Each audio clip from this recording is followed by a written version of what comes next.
Hello students, welcome back. This is Umesh Shivre. एक बार फिर से आप लोगों के सामने आज मैं कॉन्सेप्ट लेके आया हूं वर्क एनर्जी एंड पावर के लिए। वर्क एनर्जी एंड पावर आपको पता होना चाहिए वर्क क्या है। हम सबसे पहले वर्क के बारे में बात करेंगे। What is work? अगर आपसे कोई पूछता है कि भाई वर्क क्या है तो आप क्या बोलोगे वर्क के बारे में? वही जो आपने बुक्स में पढ़ा है कि भाई वर्क क्या है, force into displacement, force into displacement. अब इसको थोड़ा सा प्रैक्टिकली समझिए कि घर पे आप कोई काम नहीं कर रहे हो, पिताजी को गुस्सा आया, पिताजी ने आपको बोला कि ये पढ़ाई तो कर नहीं रहा है, चलो आज मैं शाम तक घर अगर वापस लौट के आता हूं मुझे दीवार खिसकी हुई मिलनी चाहिए। अब आपने कहा कि पिताजी की आज्ञा का पालन करना है। आप सुबह से शाम तक दीवार में धक्का देने लगे हो, दीवार शाम तक शिफ्ट नहीं हुई। पिताजी ने आके आपसे पूछा कि बेटा क्या काम किया, बड़े थके हुए से लग रहे हो। कि पिताजी मैंने आपके कहे अनुसार पूरी दीवार को धक्का दिया। पिताजी ने देखा दीवार तो खिसकी नहीं। आपने बोला कि दिन भर काम किया है। क्या पिताजी उसको एक्सेप्ट करेंगे कि आपने काम किया? नहीं करेंगे। क्यों? क्योंकि बॉडी डिस्प्लेस नहीं हुई। अगर फोर्स अप्लाई करने से बॉडी डिस्प्लेस होती है तो हम बोलेंगे कि भाई वर्क हुआ है, अदरवाइज वर्क नहीं हुआ। तो वर्क के बारे में अगर हम बात करें, वर्क क्या होता है? Force into displacement is in the direction of force.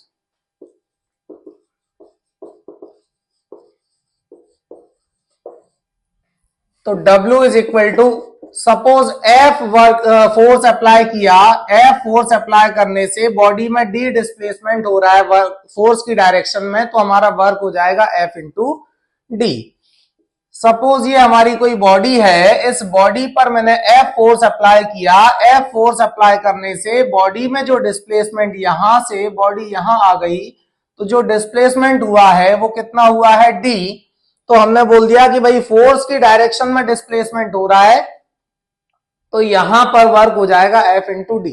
Suppose body जो डिस्प्लेस हो रही है वो makes an angle theta with the direction of force, then what will be the work? तो हम बोलेंगे कि भाई वर्क क्या होगा अगर डिस्प्लेसमेंट जो है फोर्स की डायरेक्शन से थीटा एंगल बना रहा है, तो हमारा वर्क क्या होगा? हमें पता है अगर कोई वेरिएबल इंक्लाइंड, अगर कोई फोर्स या डिस्प्लेसमेंट इंक्लाइंड होता है, तो इंक्लाइंड जब भी कोई चीज होगी उसको दो कंपोनेंट में रिजॉल्व किया जाता है, एक हॉरिजॉन्टल कंपोनेंट और एक वर्टिकल कंपोनेंट। और जिस साइड एंगल बनता है वो कंपोनेंट हमारा होता है कॉस। तो डिस्प्लेसमेंट का डी का थीटा की साइड जो कंपोनेंट होगा वो डी कॉस थीटा होगा, और जिस साइड एंगल नहीं होगा वो कंपोनेंट होगा डी साइन थीटा। तो ऐसी कंडीशन में हमारा वर्क क्या होगा? मैंने बोला वर्क होता है भाई फोर्स, तो फोर्स F इनटू, इनटू क्या है? डिस्प्लेसमेंट। किस डायरेक्शन में? Is in the direction of force. Force अगर हॉरिजॉन्टल एक्ट हो रहा है तो डिस्प्लेसमेंट हमारा इंक्लाइंड था। अब इस इंक्लाइंड डिस्प्लेसमेंट का कोई रोल नहीं बचा, क्योंकि इंक्लाइंड डिस्प्लेसमेंट जो है हमारा वो क्या हुआ? इंक्लाइंड जो डिस्प्लेसमेंट है वो दो पार्ट में रिजॉल्व कर दिया मैंने, एक तो डी साइन थीटा और एक डी कॉस थीटा। मतलब अब ये डी का कोई रोल नहीं बचा, डी हो गया अपना ब्रेक दो कंपोनेंट में, डी साइन और डी कॉस। अब फोर्स हमारा F एक्ट हो रहा है, फोर्स की डायरेक्शन में दोनों में से कौन सा डिस्प्लेसमेंट है? D cos D sine theta force के परपेंडिकुलर है, बट फोर्स की डायरेक्शन में अगर कोई डिस्प्लेसमेंट है तो वो है डी कॉस थीटा, इसी डायरेक्शन में। तो हमारा जो वर्क होगा वो होता है फोर्स इनटू डिस्प्लेसमेंट। अब डिस्प्लेसमेंट किधर? Direction of force, is in the direction of force. Force की डायरेक्शन में डिस्प्लेसमेंट डी कॉस थीटा है, तो वर्क हो जाएगा F D cos theta. Work क्या हो जाएगा? F D cos theta. तो एक्चुअल फॉर्मूला वर्क का क्या होगा? F D cos theta. हमारा वर्क है वो डिस्प्लेसमेंट पे तो डिपेंड करेगा ही, और साथ में एंगल पर भी डिपेंड करेगा। डिस्प्लेसमेंट जीरो होने से भी वर्क जीरो होगा, साथ में एंगल पर भी डिपेंड करेगा। अगर एंगल जीरो होता है तो ये कॉस जीरो हो जाएगा, और कॉस जीरो की वैल्यू 1 होती है, तो फोर्स इंटू डिस्प्लेसमेंट आ जाएगा। अगर ये एंगल 90 डिग्री होता है तो cos 90 जीरो होने से भी वर्क जीरो हो जाएगा। तो इसका मतलब ये जो वर्क है वो फोर्स, डिस्प्लेसमेंट और एंगल, इन तीन चीजों पे डिपेंड करता है, डायरेक्शन, डिस्प्लेसमेंट और फोर्स। तो यहां से ये हमारा कॉन्सेप्ट था वर्क का। तो इससे हमारे टाइप समझ में आ जाएंगे कि भाई वर्क जो है कितने टाइप का होता है। तो वर्क हमें तीन टाइप का मिलेगा। एक मिलेगा पॉजिटिव वर्क, फर्स्ट क्या है पॉजिटिव वर्क, और सेकंड है नेगेटिव वर्क, और लास्ट जीरो वर्क। सबसे पहले हम बात करेंगे पॉजिटिव वर्क की, कि पॉजिटिव वर्क क्या होता है। तो थोड़ा सा ध्यान से समझना।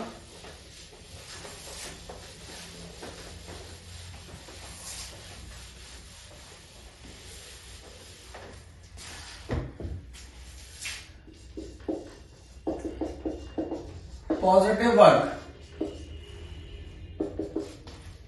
हमें वर्क का फॉर्मूला मिला force into displacement cos theta.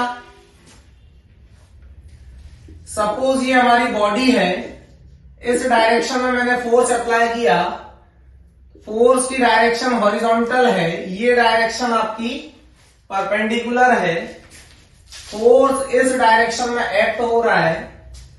Suppose force apply करने से बॉडी में जो डिस्प्लेसमेंट हो रहा है वो इस एरिया में हो, मतलब बॉडी इधर जा सकती हो, इधर जा सकती हो, इधर जा सकती हो और इधर जा सकती हो।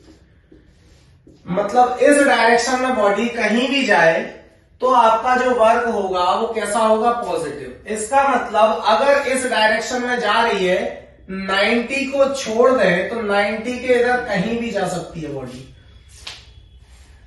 तो इस क्वाड्रेंट में अगर बॉडी जाएगी तो आपका जो वर्क होगा वो पॉजिटिव होगा, और इस क्वाड्रेंट में जब बॉडी जाएगी तो उसमें एंगल कितना बनेगा 90 डिग्री से कम एंगल होना चाहिए। तो ये फोर्स अप्लाई करने से बॉडी में जो डिस्प्लेसमेंट हो रहा है, तो हम बोले या तो फोर्स की डायरेक्शन में हो या फिर angle between force and displacement वो कैसा होना चाहिए, एक्यूट एंगल होना चाहिए। Acute means below 90 degree. तो हमारा जो वर्क होगा वो कैसा होगा पॉजिटिव होगा। नेगेटिव वर्क कौन सा होगा, फोर्स इस डायरेक्शन में अप्लाई किया और डिस्प्लेसमेंट किधर होना है, अपोजिट होना है। Opposite in the sense force के अपोजिट, इस डायरेक्शन में भी हो सकता है और 90 डिग्री से इधर हो सकता है। 90 डिग्री से देखिए 90 से कम इसमें था पॉजिटिव में, और 90 से ज्यादा होगा किसमें, नेगेटिव में। मतलब इसमें एंगल होना चाहिए ऑब्ट्यूज। जब 90 से ज्यादा होगा, इस डायरेक्शन से ज्यादा होगा एंगल, तो बॉडी वापस इधर ही आएगी, जिधर से फोर्स लगा रहे हैं उसी डायरेक्शन में वापस आएगी। तो जो आपका वर्क हो जाएगा वो कौन सा होगा, नेगेटिव होगा। क्यों, क्योंकि सपोज अगर फोर्स इधर अप्लाई किया और डायरेक्शन अपोजिट हो गई, एंगल 180 डिग्री 90 से ज्यादा है, अगर 180 बनता है, cos 180 की वैल्यू -1 होती है। कितनी होती है, -1। तो -1 का एफ और डी से मल्टीप्लाई करने से वैल्यू कैसी आएगी, नेगेटिव आएगी। तो याद रखना कॉस में 90 डिग्री से ज्यादा वैल्यू जो लेते हैं वो हमेशा नेगेटिव होती है। तो वर्क हमारा कैसा हो जाएगा, नेगेटिव हो जाएगा। कब, जब angle between force and displacement कैसा हो, ऑब्ट्यूज हो। समझ आया। अब थर्ड हम बात करें जीरो वर्क की। जीरो वर्क कौन सा होगा, आपको समझ आ गया होगा। या तो डिस्प्लेसमेंट जीरो होना चाहिए तो फोर्स तो आपका वर्क जीरो हो जाएगा एफ डी कॉस थीटा से। दूसरा, एंगल अगर 90 डिग्री होता है, फोर्स अप्लाई करने से डिस्प्लेसमेंट परपेंडिकुलर होता है, 90 डिग्री पर होगा डिस्प्लेसमेंट, तो एफ डी कॉस थीटा की जगह 90 और कॉस 90 जीरो होता है, और जो जीरो से टकराएगा वो खुद भी जीरो हो जाएगा। तो वर्क आपका कितना हो जाएगा, जीरो हो जाएगा। तो जीरो वर्क समझ आया कब होगा, जब डिस्प्लेसमेंट जीरो हो या फिर डायरेक्शन परपेंडिकुलर हो। तो ध्यान देना, अगर मैं किसी टेबल पर फोर्स अप्लाई करने से उसको आगे की तरफ डिस्प्लेस करता हूं तो फोर्स की डायरेक्शन में बॉडी अगर आगे जा रही है, वर्क आपका पॉजिटिव होगा। और सपोज मैंने टेबल तो आगे जा रही है लेकिन फ्रिक्शन फोर्स जो होगा वो किधर होगा, अपोजिट होगा। तो फ्रिक्शन के अकॉर्डिंग अगर उसी वर्क को देखा जाए तो नेगेटिव होगा, क्योंकि बॉडी आगे जा रही है और फ्रिक्शन फोर्स पीछे आ रहा है। Both are in opposite direction, therefore work will be negative. अब हम बात करें, जैसे कुएं से पानी खींचा होगा, भाई गांव में जाते हैं अपन घूमने तो देखा होगा, कुएं से पानी जब खींचते हैं तो जो पानी को जब खींचा जा रहा है तो ग्रेविटेशनल फोर्स नीचे लगता है लेकिन बाल्टी हमारी ऊपर आती है। डिस्प्लेसमेंट अपोजिट हो गया फोर्स के, इसका मतलब वर्क कैसा होगा, नेगेटिव। और अगर पानी को खींच रहे हैं हम फोर्स लगा के तो फोर्स ऊपर लग रहा है, हमारे द्वारा अगर वर्क बोलेंगे तो पॉजिटिव होगा, क्योंकि फोर्स हम ऊपर लगा रहे हैं, बाल्टी भी ऊपर आ रही है तो वर्क पॉजिटिव होगा। और ग्रेविटेशनल फोर्स से अगर अपन देखेंगे उसी काम को तो वो नेगेटिव हो जाएगा। मतलब वर्क दो तरीके से ऑब्जर्व कर रहे हैं, एक तो एक्सटर्नल फोर्स के द्वारा, हमारे द्वारा, एक ग्रेविटेशनल फोर्स के द्वारा।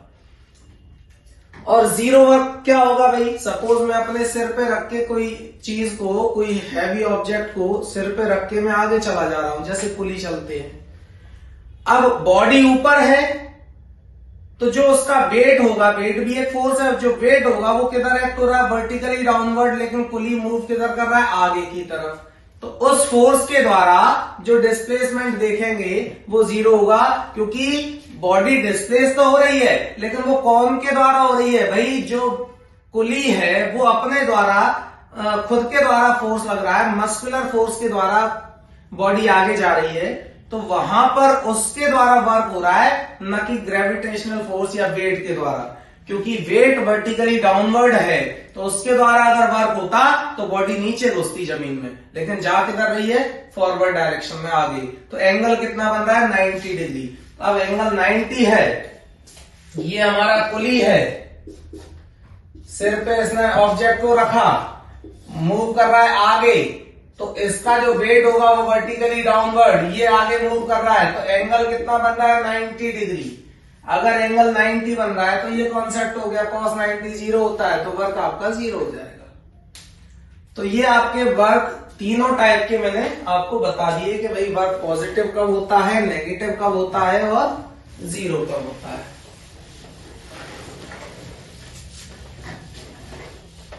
अब वर्क के बाद हम बात करेंगे एनर्जी की। एनर्जी जो कि आप लोगों में अभी भी है, इसलिए पढ़ रहे हो, नहीं होती तो मोबाइल बंद कर चुके होते। तो एनर्जी क्या है, energy capacity of doing work, capacity of doing work. तो एनर्जी काम करने की कैपेसिटी होती है।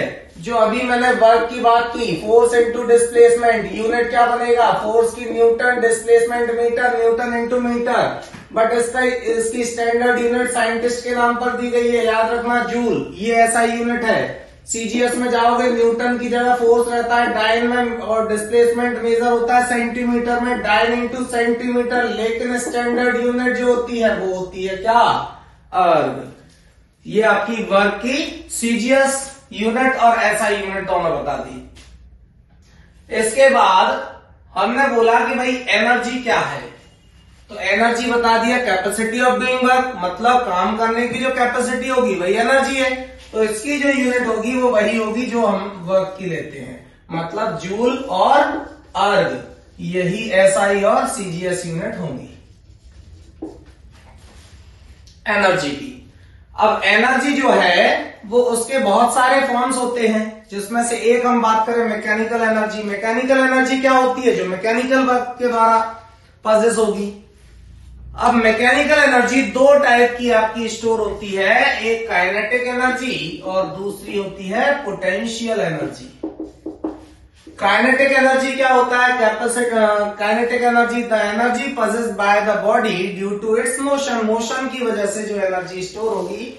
भाई ये तो बचपन से पढ़ते आ रहे हैं एनर्जी, तो इसके बारे में अपन ज्यादा कोई बात नहीं करेंगे।